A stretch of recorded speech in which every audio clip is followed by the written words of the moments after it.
Hi, in this video I'm going to tell you the financial horror story of the strange currency of Dr. Doom and Mr. Vrij.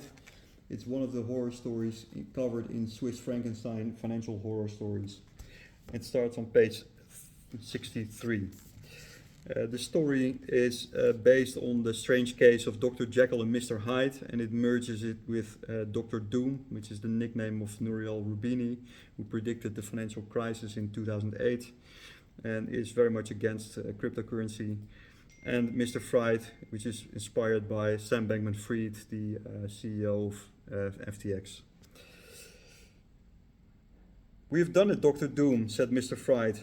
"Our live coin has come alive and will go down in history." An initial coin offering is hardly something special, Mr. Vrij, but yes, we did it. Ours is unique, Dr. Doom. It can feel, it has emotions. It's much smarter than humans. "I know it is unique, Mr. Vrij, but I'm not entirely comfortable. This hasn't been tried before. It is quite risky what we're doing. Interesting but risky." "You are too conservative, Dr. Doom. Our coin child is so intelligent, it will not do stupid things. Moreover, it's not just intelligent, it has feelings as well." "I know, Mr. Vrij, but feelings are difficult, complex. Ask your wife." "Haha, Dr. Doom, I'm not married, also for that reason." 2 months later. "It's amazing what we are achieving, Dr. Doom. In such a short time, our coin child has become a global player. It has gone up like no other investment. People are becoming wealthy, they earn a living from it. It leads to jobs, it's amazing." "It's amazing indeed, Mr. Vrij. I'm proud as well, but I'm also becoming increasingly concerned. People are becoming entirely reliant on a coin which they do not really control. Well, no one really controls. What goes up usually comes down sometime. It has gone well so far, I admit, but I do not expect it going up forever." "Of course it will come down sometimes. That happens to every investment. You should not worry, Dr. Doom. This is going up in the long run. Look at the profits the coin is generating. It's incredible. People are buying it. Its value increases. We issue more and we can earn at a higher price for the new coins issued. Experts are already saying it is replacing reserve currencies. We don't even need to do anything.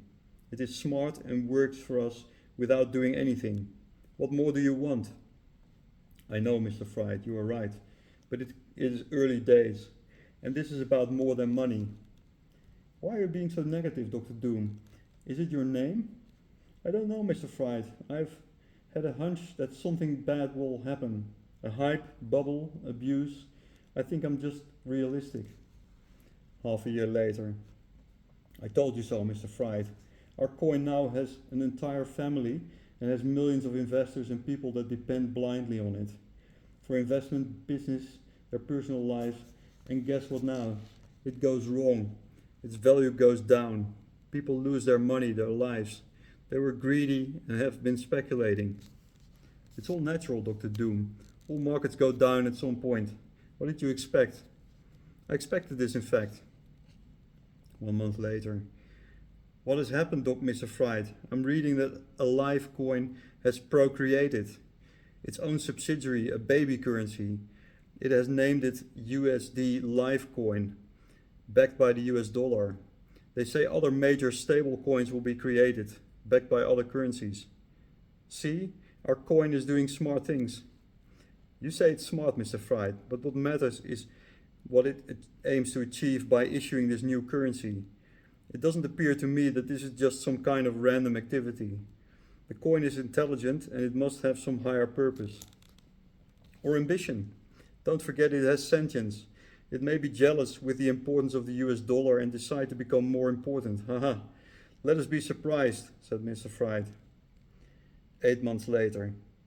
"You will probably call it success, Mr. Vrij, but I call it a major systemic accident waiting to happen. A live coin has now issued stable coins that are pegged to all major currencies. They are becoming so popular and flexible that they may soon be more commonly used than the currencies to which their value is supposedly pegged. An entire shadow currency market has developed. Trillions of every currency that just exist electronically without any regulatory oversight or control. A house of cards based on thin air, really. Let the market do its work, Dr. Doom. That's what it's there for.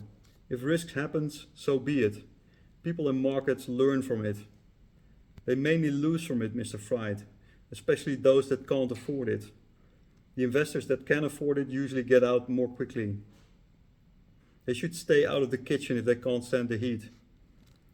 5 days later. I told you so, said Dr. Doom. A live coin has crashed, including many of its so-called stable coins. Come on, Dr. Doom, I can't stand this negativity. This happens all the time with any type of asset. Yes, asset value fluctuate, but not to this extent, said Dr. Doom.